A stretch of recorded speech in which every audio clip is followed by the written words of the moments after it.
Welcome back viewers. हमारी गुफ्तगू का सिलसिला जारी था, ब्रेक पर गए थे। ब्रेक के बाद अपनी गुफ्तगू को आगे बढ़ाएंगे और अच्छे नुकात सामने आए पहली नशिस्त में। कादरी साहब, आपसे जरा गुफ्तगू का आगाज करेंगे। जैसे मसूद अख्तर साहब भी कह रहे थे, खुद एहतसाबी भी हमें करनी चाहिए। आई रियली अप्रिशिएट कि इस दिन जहां हम इस दिन को मनाते हैं वहां हमने ये भी देखना है कि कहाँ वेयर वी वेंट रॉन्ग और हमें कैसे अपनी दुरुस्त सिमत का तयन करना चाहिए। चूंकि आपके पास एक बड़ा अहम मनसब है, आप खुद भी माशाल्लाह एक मजहबी शख्सियत हैं और मैंने देखा आप क्राइसिस को बड़े अच्छे तरीके से हैंडल कर लेते हैं। सर, ये जो इंटरफेथ हार्मनी की हम बात कर रहे हैं, अकलियतों के हकूक़ की बात कर रहे हैं, कैसे इंश्योर किया जाएगा? और रवादारी, टॉलरेंस, हजूर पाक सल्लल्लाहु अलैहि वसल्लम ने हमेशा से इसकी इस्लाम में तलकीन भी की है कि हमें टॉलरेंस को की बढ़ोतरी करनी चाहिए। लेकिन हम देख रहे हैं कि कुछ अनफॉर्चुनेटली ऐसे ग्रोह भी हैं जो इनटॉलरेंट बिहेवियर है। कैसे अब इनका सामना करेंगे? नवार साहब, आप नूरुल हक से शुरू करते हैं, बरारुल हक पे ख़त्म करते हैं। हक पे अच्छा आपका होता है। देखें, मैं एक बात करूंगा कि यहाँ पे हमारी मोहतरमा ने बात की कश्मीर की के लोगों की कि वो भी आज़ादी के इस जद्दोजहद का उस वक़्त भी हिस्सा थे और अब भी हिस्सा है। लेकिन हिंदुस्तान के वो लोग यूपी के, एमपी के, गुजरात के, मगरबी बंगाल के, जिनको यकीन था कि हमारे हिस्से में पाकिस्तान नहीं आने वाला है और पाकिस्तान के और मुस्लिम लीग के हक़ में उन्होंने भरपूर अपना जद्दोजहद में शरीक रहे और आज उसका सज़ा भी वो भुगत रहे हैं। बिल्कुल। लेकिन उसका एक मुस्बत पहलू ये है कि सच्चाई एक दफ़ा हकीकत बन के सामने आ गई कि क़ायद-ए-आज़म ने जो कुछ सोचा था वो सही सोचता और वो बरवक़्त फ़ैसला था और ठीक सियासी नुक्ता नज़र था उनका। दूसरी बात यह है कि इधर हम देखिए, पाकिस्तान एक जदीद इस्लामी फ़लाही मुमलिकत कायद का जो सोच था और जिस पाकिस्तान का ख्वाब अल्लामा ने देखा हुआ था वो जदीद इस्लामी फ़लाही मुमलिकत था। अब अगर इस मुल्क को कोई एक सख़गीर मुतशद्दिद मुल्क के तौर पर देखना चाहता है वो भी पाकिस्तान हरगिज़ नहीं है, और अगर कोई इसको मदर पदर आज़ाद मुल्क की तौर पर देखना चाहता है वो भी पाकिस्तान नहीं है। अगर टीएलपी या कोई दूसरी जमात सोचती है वो भी इसके ख़िलाफ़ है, पाकिस्तान के असल रूह और बुनियाद के ख़िलाफ़। अगर औरत मार्च बेहुदा नारे लगा के सड़कों पर निकल आती है तो भी पाकिस्तान के बुनियादी सोच और फ़िक्र के ख़िलाफ़ है। जहाँ तक अक़लियतों की बात है, हमारी मज़हब इस बारे बिल्कुल वाज़ेह है। पाकिस्तान के क़याम के जो सरकर्दा रहनुमा थे अल्लामा मोहम्मद इकबाल और क़ायद-ए-आज़म मोहम्मद अली जिन्ना, उनका विज़न और फ़िक्र इस पे वाज़ेह है। पाकिस्तान का आईन इस पे बिल्कुल वाज़ेह है और मैं हर जगह बता देता हूँ उमर फ़ारूक का कि जब वो रज़ियल्लाहु ताला अन्हु जब यरूशलेम उन्होंने फ़तह किया तो यरूशलेम से निकलते वक्त उनसे पूछा गया कि यहाँ पे जो यहूदी और मसीही है उनके हुकूक क्या होंगे और उनकी ज़िम्मेदारियाँ क्या होंगी। अच्छा। तो एक तारीख़ी जुमला हज़रत उमर फ़ारूक ने फरमाया था कि लहुम मा लना व अलैना मा अलैहिम, इनके वही हुकूक हैं जो हमारे हैं और हमारी वही ज़िम्मेदारियाँ हैं जो उनकी है। हुकूक और फ़राइज़ में हम बिल्कुल कोई तफरीक नहीं है और यही हमारा कॉन्स्टिट्यूशन और आईन कहता है। और अल्हम्दुलिल्लाह में गुरमीत साहब ने अपने ज़ाहिर है वो एक फ़िक्र की एक तबके की नुमाइंदगी करते, दुख सुख बयान करना उनका हक़ है अपने मसाइल। लेकिन जब हम पाकिस्तान का आस पास के पड़ोसियों के साथ हम कोई मुआजना करते हैं तो पाकिस्तान में अक़लियतें बहुत बेहतर हालत में हैं। अगर मजमूई तौर पे देखें, मजमूई तौर इस रीजन में आप मगरब मशरिक दोनों जानिब देखें और वहाँ की अक़लियतों को देखें। मैं ममालिक का जिक्र नहीं करना चाहता, लेकिन पाकिस्तान जो है उनके निस्बत और हवाले से बहुत मुतवाज़िन मुल्क है, बहुत ही अच्छी पॉलिसियाँ हैं और बहुत ही महफूज हैं अक़लियतें। और इस हवाले से जो ख़ासकर करतारपुर में पिछले हफ्ते कायरो में था, अच्छा, तो कायरो में डायलाग पे के सकाफ़त और मज़ाहिब के दरमियान डायलाग का क्या रोल हो सकता है, तो वहाँ मैंने इंटरनेशनल कॉन्फ्रेंस था, तकरीबन 35 ममालिक की नुमाइंदगी थी उसमें, मिनिस्टर लेवल की।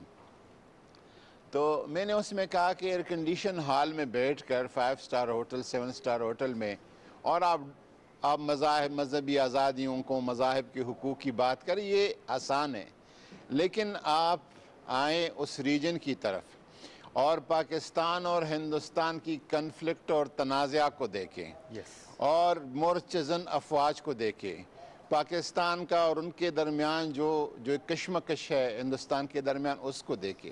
और उस दौरान एक मुल्क कहता है कि मैं आपकी इबादतगाह उस तरफ जो मशरक़ी पंजाब में सिख भाई हैं उनके लिए मैं आपकी इबादतगाह रिनोवेट करता हूँ, बनाता हूँ, अरबों रुपये खर्च करता हूँ, कॉरिडोर बनाता हूँ, सरहद खोलता हूँ, आप आए, न पासपोर्ट की ज़रूरत है, न वीज़ा की ज़रूरत है, सुबह आए शाम जाए, माथा टेके, ट्रांसपोर्ट भी मैं देता हूँ, दोपहर का खाना भी देता हूँ, शाम का खाना भी देता हूँ, 10,000 लोगों तक रोज़ाना आप आ सकते। क्या जदीद दुनिया में मशरक़ और मगरब, यूरोप, अमरीका, कनाडा, ऑस्ट्रेलिया, कहीं पे भी इस तरह की मजहबी आज़ादी का जज्बा, कोई मुझे इसका मिसाल दे कि किसी ने क्या हो? इस सिर्फ पाकिस्तान ने ये फ़राख दिली दिखाई है। इस हवाले से हाँ, हमारे दुख है वो सिर्फ हिंदू के नहीं है, मसीहियों के नहीं है, सिखों के नहीं है, कैलाश की नहीं है, बिहाइयों की नहीं है, पारसियों की नहीं है, वो सुन्नी और शिया के भी हैं। सुन्नियों के अंदर बरेलवी, देवबंदी, अहले हदीसों के भी है। किस किस नाम पे यहाँ पे ये हमारे अपने मामलात हैं और उसको भी बेहतर करने की और भरपूर तरीके से बेहतर करने की ज़रूरत है। और जिस तरह मार्शल साहब ने कहा, कुछ जो रियासत का तस्वर है और रियासत के बुनियाद को मजबूत बनाने का सोच है, जब तक इस सोच को तमाम मजहबी जमातें नहीं अपनाती, जब तक कि सोच को तमाम सियासी जमातें नहीं अपनाती, जब तक कि सोच को मिंबर और महराब, मदरसा, मस्जिद, खानका, इमाम बारगाह, गुरुद्वारा, मंदिर, गिरजा से नहीं बताया जाता, उस वक़्त तक हम अपनी मंजिल से दूर हटे रहेंगे। इसमें कोई शक नहीं है कि बेहतरी की गुंजाइश हमेशा रहती है और हम उसी पर हम बात भी करते हैं। I take this opportunity to introduce doctor Fahmida Mirza Sahiba. उन्होंने हमें ज्वाइन किया है, वफाकी वज़ीर हैं। अस्सलाम वालेकुम डॉक्टर साहिबा, बहुत शुक्रिया आपके टाइम का भी। थोड़ी सी आपकी लेट ज्वाइनिंग है, तो हम बताएं कि हम 23 मार्च के हवाले से जो आज हमने ये प्रोग्राम तरतीब दिया है, हमने बात की अपने माजी की भी, हमने बात की अपने तारीख की भी, हमने बात की खुद एहतसाबी की भी, और उसके साथ साथ किन किन चीज़ों की ज़रूरत है, जो इंटरफेथ हारमनी भी है, जो हमारी इंटर रिलीजियस हारमनी भी है, ये तमाम चीज़ें। डॉक्टर साहब, अभी जब डॉक्टर नूर कादरी साहब बात कर रहे थे, तो ज़रूरत ये दिया कि कोई ये ना समझे कि अगर वो ये समझता है कि पाकिस्तान में शदीद हम फरसूदा कौम है या हमारे यहाँ बहुत एक्सट्रीमिज़म है, तो वो भी पाकिस्तान नहीं है। और अगर कोई ये समझता है कि मादर पदर आज़ाद है, तो वो भी पाकिस्तान नहीं है। एक बैलेंस्ड पाकिस्तान जो हमें आगे आने वाली नस्ल को सौंपना है, उसको आप क्या उसकी मंजर कशी, उसकी तस्वीर कशी किस तरह करें? बिस्मिल्लाहिर्रहमानिर्रहीम। सबसे पहले तो माजरत के थोड़ा सा देर हो गई। मैं यहाँ पे ये बोलना चाहूँगी कि इस आयत के साथ कि फ़बे अल्लाह रब्बे कुमा तो कज़्ज़बान, तुम अल्लाह ताला की किस किस नेमत को झुटलाओगे। तो मेरे जहाँ अल्लाह ताला ने बहुत सी हमें नेमतें दी हैं, उसमें मैं समझती हूँ पाकिस्तान एक बहुत बड़ी नेमत है, और हम उस नेमत का जितना शुक्र अदा करें कम है, और उसकी कदर करें। और इस मुल्क को बनाने के लिए जितनी बड़ी कुर्बानियाँ दी गई हैं, जितनी नस्लें मैं समझती हूँ कि उससे अफेक्ट हुई हैं, और मेरा अपना घराना, क्योंकि मेरी वालदा ने अपने वालिद को खोया था, तो मैंने तो उस चीज़ को बहुत करीब से देखा है, और कि किस तरह वो फैमिलीज़ फिर अफेक्ट हुई।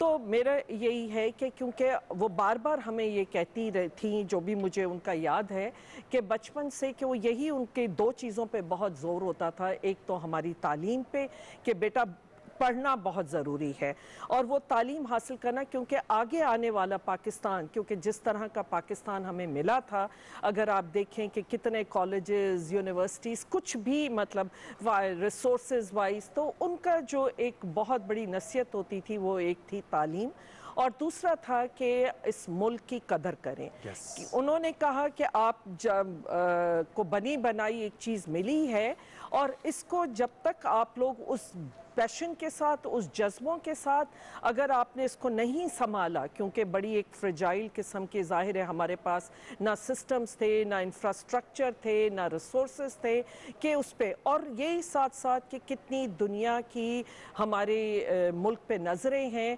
कि हमें इसको बचाना भी है, हमें इसमें कंट्रीब्यूट किस तरह करना है। तो उस लिहाज से कि वो तो मुझे अपने खून में मिला। लेकिन मैं इसके साथ कि यकीनन जो ये दिया जाता है इम्प्रेशन कि पाकिस्तान कोई बड़ा पसमानदा या मतलब हम कोई एक्सट्रीमिज़म, ये एक बड़ा प्रोपेगेंडा है जो हमारे मुल्क के ख़िलाफ़ हुआ। वरना अगर आप उठा के देखें, क्योंकि अगर ये इस्लाम के नाम पे हुआ, आप हमारी इस्लामी तालीमात को अगर उठा के देख लें तो वहाँ पे भी कितना औरतों के लिहाज से, और उनकी जंगें देखें, जो भी इस्लाम का वो देखें, तो जहाँ पे औरतों का जो मुकाम दिखाया, उसके साथ साथ पाकिस्तान की तो बुनियाद में, चाहे हम मोहतरमा फातिमा जिन्ना का लें, इस तरह बेतहाशा ख़वातीन, हमारी बेगम इकरामुल्ला, शाइस्ता इकरामुल्ला हैं, शाहनवाज हैं, और इस तरह राना लियाकत अली हैं, बेतहाशा, सुगरा बीबी जी, वो तो आगे आने वाले उसमें हैं। ये तो मैं फाउंडेशन से बात कर रही हूँ कि पहले तो फाउंडेशन के टाइम पे, उस टाइम पे, क्योंकि वो एक खातून, एक सुगरा बीबी थी कि जिन्होंने उस किस तरह जाके पाकिस्तान का झंडा लगाया था, सही कह रही और वहाँ उस वक्त लाठी चार्ज हुआ था, और जिस तरह उन्होंने घरों में जाके औरतों में वो मूवमेंट जिस तरह शुरू की, और फिर उन औरतों को बाहर लेकर आई, प्रोटेस्ट हुए, कुछ औरतों ने खुद से अपने मर्दों की कुर्बानियां दी, उनको आगे भेजा, और कुछ ने जो पीछे बैठ के जिस तरह के वो प्रोटेस्ट और वो चलाई, क्योंकि बग़ैर औरतों की सपोर्ट के, क्योंकि कायदे आज़म का तो कोट है कि अगर किसी भी मुल्क की का जो सक्सेस देखना है या अपने किसी मुकाम पे देखना है, तो उसमें जब तक ख़वातीन उस मुल्क की मर्दों के शाना बशाना स्ट्रगल नहीं करेंगी, वहाँ तक वो ग्लोरी वो हम पहुँच ही नहीं सकते, बिल्कुल नहीं कर सकते।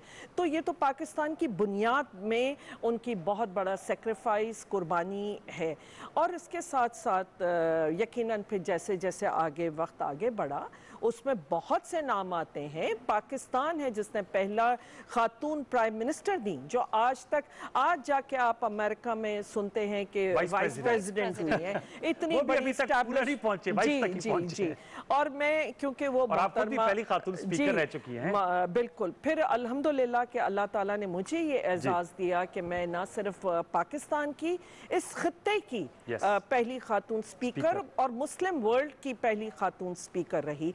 हमारे बाद इंडिया ने 2008 में मैं स्पीकर बनी, उसके बाद इंडिया ने 2009 में श्रीमती मीरा कुमार को स्पीकर बनाया, और उसके बाद जो भी रोल हमने दोनों ने प्ले किया और किस तरह हमने दो पार्लियामेंट को, पब्लिक रिप्रेजेंटेटिव्स को साथ में मिलाया और एक पीस का पैगाम दिया, तो मेरे ख्याल में अगर उस वक्त से आप लेके आगे देखेंगे तो आज तक आपकी ख़वातीन जितना भरपूर किरदार अदा करती आई हैं, और अल्हम्दुलिल्लाह आज तो आप चाहे फ़ौज हो, एयरफोर्स हो, आप किसी यूनाइटेड नेशन की जो ये पीस कीपिंग की जो भी आपकी फोर्सेस हैं, उस पीस कीपिंग में अगर देखें कि कितनी बड़ी तादाद है हमारी ख़वातीन की, तो उनका एक बहुत अहम रोल रहा। और हर सेक्टर में आपकी, चाहे किसी सेक्टर में आप देख लें, आज आईटी अगर सेक्टर को उठा के देखेंगे तो वहाँ पे भी हमारी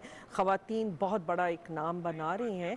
लेकिन आई थिंक आप किसी तरह भी दुनिया की औरतों से हमारे मुल्क की औरत, हमारे पाकिस्तान की औरत उतनी ही लिबरल है, उतनी ही वो एक विजन रखती हैं कि जो कि आज इस एक मुल्क की ज़रूरत भी है, और हम दुनिया के किसी भी मुकाम पे किसी तरह भी उनकी, दुनिया की औरतों से मुकाबला कर सकते हैं। प्रोफेसर फतेह साहब, मैं आपसे जानना चाहूँगा, सर इब्रार भाई ने कहा कि 3 तरह के नौजवान होते हैं, क्योंकि आप उस्ताद भी रहे हैं और मैं चाहूँगा ज़रा आप जहन साजी भी करते हैं। 23/5 को हमने एक पैगाम भी देना है, वे फॉरवर्ड, आगे जाने कैसे जाएँ, ये माजी ताबनाक है, ज़बरदस्त सर्विसेज कंट्रीब्यूशन है, बताइएगा क्या वे फॉरवर्ड आप सजेस्ट करते 23/5/2021 हमारा क्या वे फॉरवर्ड होना चाहिए? वे फॉरवर्ड है, अमल से ज़िंदगी बनती है, जन्नत भी जहन्नम। यस। तो हमने अमल करना है, और अमल के लिए जैसे पहले मैंने अर्ज़ किया कि सिरात मुस्तकीम तलाश करना है कि किस रास्ते पे आगे बढ़ना। ठीक, तो मुझे अगर सियालकोट जाना हो तो मियाँ वाली की बस पे बैठ जाऊं तो नहीं पहुंच सकूंगा, इसलिए कि रास्ते जुदा जुदा है। तो हमें इस्तेकाम पाकिस्तान का रास्ता तहरीक पाकिस्तान के उसूल व नज़रियात के मुताबिक उनकी पैरवी करते हुए पाकिस्तान के इस्तेकाम का रास्ता इख्तियार करना होगा। अब आज की गुफ्तगू में अक़लियतों के बारे में बहुत बात हुई है और ये सुन के बहुत खुशी हुई है, लेकिन मुझे याद आता रहा कि काश हमने अपनी नई नस्ल को खुतबा अलाहाबाद पूरा का पूरा पढ़ाया होता। उसमें जो हिस्सा है, एक पैराग्राफ है जिसमें अल्लामा इकबाल कहते हैं कि अगर हिंदुस्तान के मुसलमान ईसाइयों के दरमियान, ज़रतुश्तियों के दरमियान, बुद्धिस्ट के दरमियान रह रहे होते तो हमें अलग वतन हासिल करने की ज़रूरत न पड़ती, इसलिए कि ये सारे के सारे लोग तौहीद परस्त हैं। तो तौहीद परस्ती ही का ये जो तसव्वुर था वो कायद आज़म के ज़हन में था कि वो जून 1940 तक जी पंजाब की सिख की आदत से कहते रहे कि आप पंजाब को क्यों तकसीम करते हैं, आप पाकिस्तान के अंदर रहें, हम आपको इंटरनल ऑटोनॉमी देंगे। लेकिन उस वक्त की सिख की आदत भी कांग्रेस के इस प्रोपेगेंडे से मशहूर थी कि पाकिस्तान अव्वल तो बनेगा नहीं, बनेगा तो 4-6 महीने में वापस आ मिलेगा। हम पछता भी रहे हैं। पछता रही थी। और मैंने खुद मास्टर तारा सिंह को यहाँ 1966 में देखा है कि वो आए यहाँ। हसन अब्दाल से जब फारिग हुए तो उन्हें एक दावत दी गई यहाँ के इंफॉर्मेशन मिनिस्ट्री के दफ्तर में। तो वहाँ मैंने उन्हें रोते हुए देखा और ये तस्लीम करते हुए देखा कि हमसे सबसे बड़ी गलती ये हुई कि उस वक्त हमने कायद आज़म जिस समत हमें अमल करने की का मशवरा दे रहे थे वो नहीं, और अब हम पछता रहे हैं। तो जहाँ तक पाकिस्तान के तसव्वुर का ताल्लुक है उसमें मुल्लायत की तरदीद है, हकीकी इस्लाम की इनकलाबी रूह जो है वो है सोर्स ऑफ इंस्पिरेशन। और मुल्लायत क्या है ये अगर समझना हो तो अल्लामा इकबाल और कायद आज़म के अफकार में पता चल जाता है।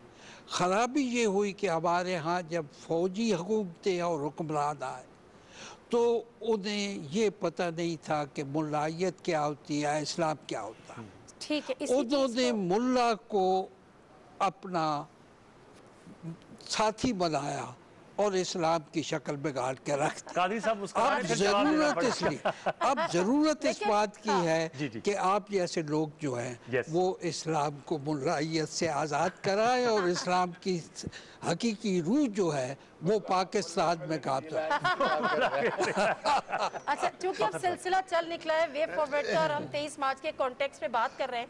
सैयद फ़खर इमाम साहब, हम जब एक मैसेज भी हम 23 मार्च के हवाले से बात कर रहे हैं, लेकिन अगर हम इसको इस कॉन्टेक्स्ट में देखें कि हमने ये आज़ादी की बुनियाद रखी गई थी और हमेशा ये कहा जाता है कि आज़ादी की अहमियत को अगर जानना है और उसकी रूह को समझना है तो उस मकबूजा कश्मीर के कश्मीरी से समझ लीजिए कि जो आज इस आज़ादी से महरूम है। तो इस कॉन्टेक्स्ट में सर आप किस तरह से देखते हैं 23 मार्च 2021 का वे फॉरवर्ड? कश्मीर की जो मॉडर्न तारीख़ में उसको कहूँगा 1846 से लेकर आज तक, क्योंकि 1846 में कश्मीर को बेचा गया बरतानवी हुकूमत ने 75 लाख में। सेकंड इवेंट जो आता है कश्मीर की तारीख़ में 1846 के बाद वो है 1931। 1931 में 19 या 20 नौजवान कश्मीरियों ने महाराजा की हुकूमत को कॉन्फ्रंट किया उनके जो उस वक़्त रियासती सोल्जर्स थे, उन्होंने कहा कि आप हमें क्यों कर रहे हैं, तो उन्होंने कहा क्योंकि आप नाइंसाफ़ी के तहत जुल्म कर रहे हैं, और उन्होंने उसके साथ बिल्कुल नहीं पीछे हटे।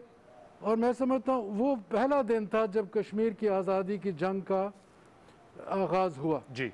19 लाशें वहाँ उठाई गई और हर एक लाश ने इन द चेस्ट बुलेट्स, यानी कि वहाँ से भागे, एक शख्स नहीं भागा। वो दिन लेकर आज दिन कश्मीरी अपनी आज़ादी की जंग लड़ रहे हैं। ये और बात है कि मुख्तलिफ औकात पर कश्मीरियों को बहुत मुश्किल दरपेश आई, और सबसे पहले जो मुश्किल दरपेश आई वो 14 अगस्त को, जबकि बरतानवी जो सिस्टम था कि हम थ्रू इंस्ट्रूमेंट ऑफ एक्सेशन जो भी रूलर होगा उन 570 या 75 स्टेट्स का, वो फैसला करेगा कि वो जाना चाहता है इंडिया के साथ या पाकिस्तान के साथ। 14 अगस्त 15 अगस्त हो गया जी। कश्मीर, हैदराबाद, जूनागढ़ ने फैसला नहीं किया। आखिरकार जब एक इंटरनल मूवमेंट शुरू हुई पुंछ से, तो महाराजा साहब जो थे बुज़दिल इंसान थे, हरी सिंह, वो श्रीनगर छोड़ के जम्मू चले गए। और वहाँ जब गए तो फिर आहिस्ता आहिस्ता उनको डर आ गया कि श्रीनगर ये लोग पहुँच जाएंगे, तो उन्होंने फिर वहाँ मनूवरिंग हुई, और इंडिया के और उस वक्त माउंट बैटन जो थे वो सारी चीज़ कंट्रोल कर रहे थे, और वो क्योंकि ख़ुद फौजी था उसको इस चीज़ का एहसास हुआ कि श्रीनगर इनसे पहले पहुँचने से हम फौरी तौर पर एयरलिफ्ट करें, पर हमें इंस्ट्रूमेंट ऑफ एक्सेशन चाहिए। वो 27 अक्टूबर 1947 का इंस्ट्रूमेंट ऑफ एक्सेशन आज तक तारीखदान ये कहते हैं एलिस्टर लैम्ब फॉरमोस्ट, कि किसी ने उसको नहीं देखा, ना इंडिया ऑफिस लाइब्रेरी में है लंदन में, ना फॉरेन ऑफिस इंडिया में है, ना पाकिस्तान में है, ना कश्मीर स्टेट में है। तो उस जो भी उसको कह लें, एक इंस्ट्रूमेंट ऑफ एक्सेशन के तहत 24 घंटे में उन्होंने बहुत सी फ़्लाइट्स दी, एयर मार्शल साहब बैठे हैं, और उनको एयरलिफ्ट किया गया, गोरखा ट्रूप्स और सिख ट्रूप्स को वहाँ जाके उन्होंने कब्जे किए। और वो दिन या 1 जनवरी 1948 को prime minister of India Jawaharlal Nehru UN security council गए। वो समझते थे कि इसके बावजूद वहाँ उनकी जो एक इंतफाडा है, जो उनके अंदर एक जज्बा है मुसलमानों का, कश्मीरियों का 86% उनकी वहाँ आबादी थी, कि वो उनको हमें भगा ना दें, वो गए लेकर। और वहाँ फैसला क्या हुआ, 2 रेजोल्यूशंस जो आती हैं जून 48 और अर्ली 49 में, कि थ्रू प्लेबसाइट, बजरिया वोट कश्मीरी अपना फैसला करेंगे। हिंदुस्तान जिसकी दोगली पॉलिसी माजरत से जवाहरलाल नेहरू से स्टार्ट हुई, आज तक वो चल रही है, और उसमें आपने ये देखा कि जैसे मैंने पहले कहा, इंसाफ और अदल की तो बहुत दूर की बात है, उन्होंने उनको ट्रैप किया, और अब्दुल्ला साहब को प्राइम मिनिस्टर बना के ये कहा कि स्पेशल स्टेटस देते हैं। वो आपने देखा आर्टिकल 370 को रिवोक किया गया आज, आर्टिकल 35A को आज रिवोक किया गया। इंडियन कॉन्स्टिट्यूशन के अंदर जो फैसला हुआ था कि उनका स्पेशल स्टेटस, उनको अब यूनियन टेरिटरी बना दिया गया, बहुत उनको डाउनग्रेड कर दिया गया। डायरेक्ट कंट्रोल है आज दिल्ली की, और वो भी पछता रहे हैं, और वो दिल्ली की हुकूमत का नहीं, उसके साथ सिटीजन्स अमेंडमेंट एक्ट जो इंडियन गवर्नमेंट ने पास किया कॉन्स्टिट्यूशन में, 19 लाख मुसलमानों को, आसामी जो वहाँ रहते थे उनको नेशनैलिटी से खत्म कर दिया गया। ये कहीं नहीं होता दुनिया में कि एक दिन में 19 लाख को सिटीजनशिप से रिमूव कर दिया गया हो। ये तो आगाज है। इंडियन सुप्रीम कोर्ट माजरत से, इंडिया की मीडिया माजरत से बहुत लिबरल बनते हैं, डेमोक्रेट बनते हैं, और कहते हैं कि हमने आज़ादी से ये मुल्क किया। नहीं, बिल्कुल नहीं। जो महात्मा गांधी, जवाहरलाल नेहरू और ये लोग जो उनकी लीडरशिप थी उसको टोटली नेगेट किया। बिल्कुल सही कह रहे हैं। ये जो डोभाल, मोदी और अमित शाह का ये नया सिस्टम बना है। ये और बात है कि पिछले चंद दिनों में उन्होंने 3 बातें की हैं।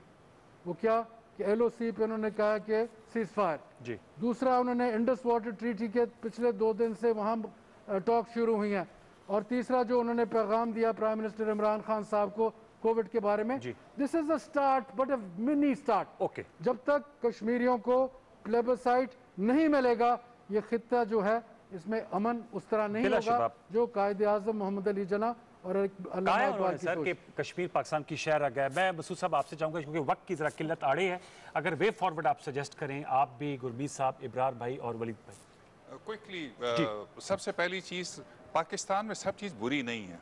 Great sports persons, great singers, great सबसे अच्छे आर्टिस्ट, 2 हमारे नोबेल प्राइज़ विनर्स हैं चाहे जाए कि इसराइल हमसे कितने गुना छोटा है, 70 से 90 तक उनके नोबेल प्राइजेस हैं। हमें बेहतर करना चाहिए। इन अच्छी चीज़ों के साथ जो बुरी चीज़ें हैं वो तो हमने कुछ काउंट कर दी। क्या करना चाहिए? नंबर 1, रियासत साजी में हमारे पास बहुत सारी गाइडेंस है कायदे आज़म इकबाल से, इन सारों से। हमें एक पाकिस्तान की शनाख्त देनी चाहिए, गवर्नमेंट को अनाउंस करना चाहिए। नंबर 2, मुश्तरका मकसद, जो मैंने 3+3 वैल्यूज़ की बात की, पाकिस्तान के करारदाद मकासद के आर्टिकल 4 में इसका तयन हुआ है। मैं अफसोस से कहता हूँ हम में से किसी को पता नहीं है। हमने 5 अक़दार वैल्यूज़ का तयन किया: democracy, freedom, equality, tolerance, social justice. I am sorry, किसी पार्लियामेंटेरियन ने इसको एम्फसाइज नहीं किया, हम लोगों ने नहीं किया, और आई थिंक हमने इन 5 की 5 को वायलेट किया हुआ है। उस पर हमें जोर देने की जरूरत है। नंबर 3 मुश्तरका मफादात का तयन करना। ठीक है।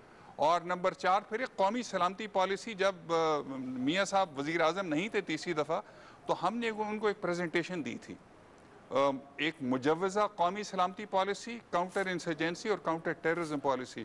मुझे हमें सब पता नहीं है, फ़ौज को सब परफेक्ट चीज़ें नहीं है पता।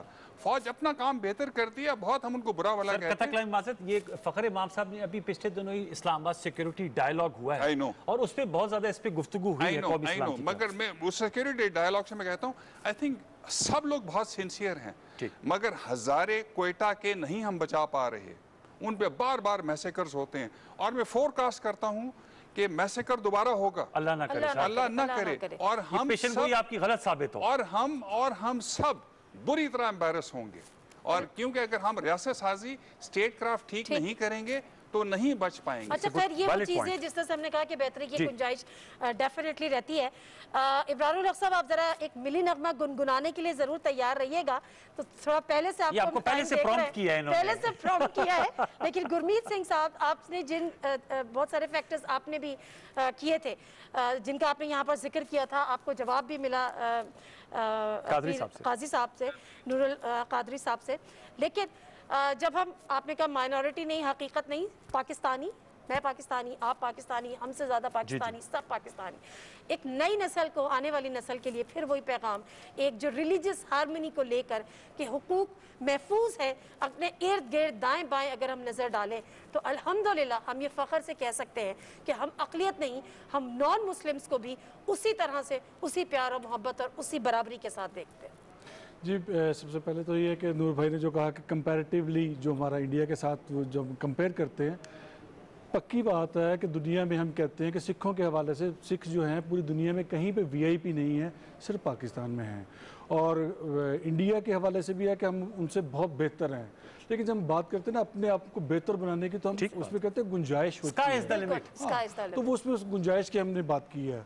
बाकी अब चूँकि मैं विज़न जो इमरान खान का विज़न है उसके साथ हूँ, और हम ये चाह रहे हैं कि जो पाकिस्तान की खूबसूरत तस्वीर वो दिखा रहे हैं, वो जो चाह रहे हैं वो हो, क्योंकि पाकिस्तान पाकिस्तानियों के लिए, पाकिस्तान के शहरियों के लिए, और ये कल को मेन स्ट्रीम में हम शामिल हो जाए जो पाकिस्तान की जो मजहबी अक़लियतें हैं, बल्कि वो तबके भी जो नहीं हैं वो भी पाकिस्तान की मेन स्ट्रीम में शामिल हों, और पाकिस्तान को आगे बढ़ना है। पाकिस्तान को वो होना है जिसमें कभी अमेरिकन जो हैं धक्के खा रहे हों हमारे पाकिस्तान आने के लिए। चलिए, अल्लाह ऐसा करे। मैं आप चूंकि आप अभी आपको फिर प्रॉम्प्ट करें, वलीद इकबाल साहब एंड में आपके पास आएंगे। वलीद भाई, आपके दादा जान का बहुत जिक्र है, और ज़ाहिर बात है इमाम इकबाल हमारे लिए एक नेशनल हेरिटेज की तरह है। मैं आपसे जानना चाहूँगा, ज़ाहिर बात है आप हुकूमती जमात से भी ताल्लुक़ है, सेनेटर भी हैं, क्या किस तरह वाइंड अप करेंगे इस डिबेट को?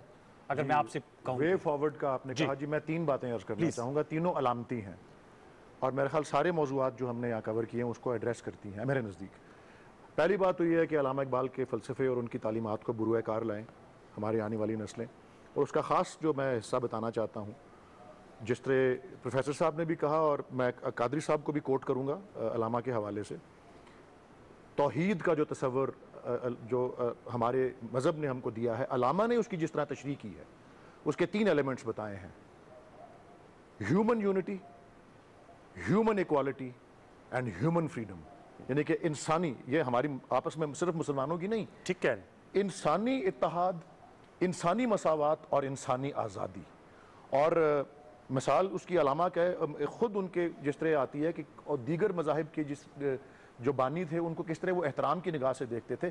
कादरी साहब ने जिस दिन इफ्तिताह हुआ करतारपुर का, उन्होंने उस दिन अल्लामा इकबाल की सालगिरह भी थी 2019 का 9 नवंबर जी बिल्कुल, और कादरी साहब ने ही अल्लामा ने जो गुरु नानक के ट्रिब्यूट पे किया हुआ है नज़म, उसका पहला शेर वहां पढ़ा, आप पढ़ दें। और वो फरमाते हैं गुरु नानक के बारे में कि फिर आखिर उठी सदा तौहीद की पंजाब में, हिंद को एक मर्द कामिल ने जगाया ख्वाब से।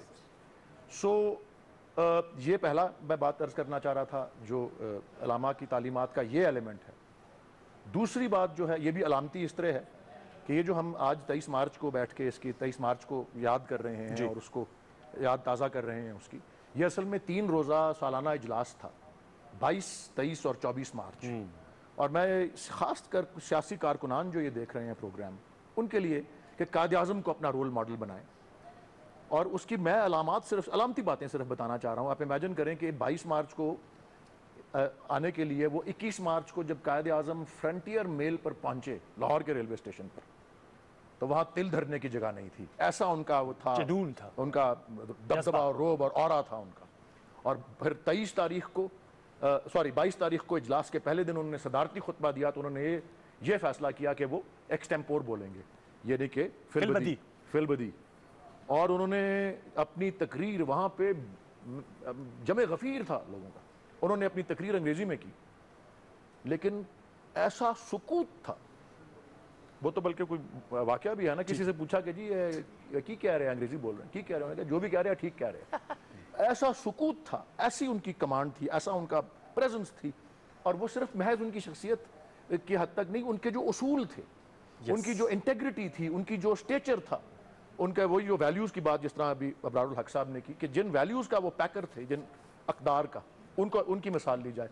और तीसरी और आखिरी बात मैं चाहूँगा, जो डॉक्टर फहमीदा मिर्ज़ा साहिबा ने बात की और हमारे प्राइम मिनिस्टर भी कहते हैं, इमरान खान साहब की पैदाइश 1952 में हुई थी और बताते हैं कि मैं पाकिस्तान के आज़ादी के बाद की पहली जनरेशन जी, और वो 1965 की वॉर जब हुई तो किस तरह वो निकल के अपनी बंदूकें निकल के आगे बाहर, जज्बा किस तरह का था कि वो यही बताते हैं कि उनके पेरेंट्स ने, जिन्होंने पाकिस्तान को बनते देखा, उनकी यही एक खास नसीहत होती थी कि आज़ादी एक बहुत बड़ी नेमत है, और उस नेमत का जो है, उस अल्लाह ताला का शुक्र अदा करने का तरीका यही है कि उस नेमत का आप एहतराम करें। तो वो जो आखिरी बात उससे मुंसलिक मैं करना चाह रहा हूँ वो ये है कि 22 मार्च को वर्ल्ड वाटर डे भी होता है, और वही 22, 23 और 24 को वो इजलास था ना जिसको हम वर्ल्ड वाटर डे है। और फ़खर इमाम साहब ने भी उसकी बात की, हमारी मुज़ाकराती टीम भी सिंध मुआहिदा के तहत वो करने 2018 के बाद पहली दफ़ा वो हो रहा है, और बल्कि आज पाकिस्तान डे के दिन और अगले दिन 2 दिन ये होने हैं वो मुज़ाकरात।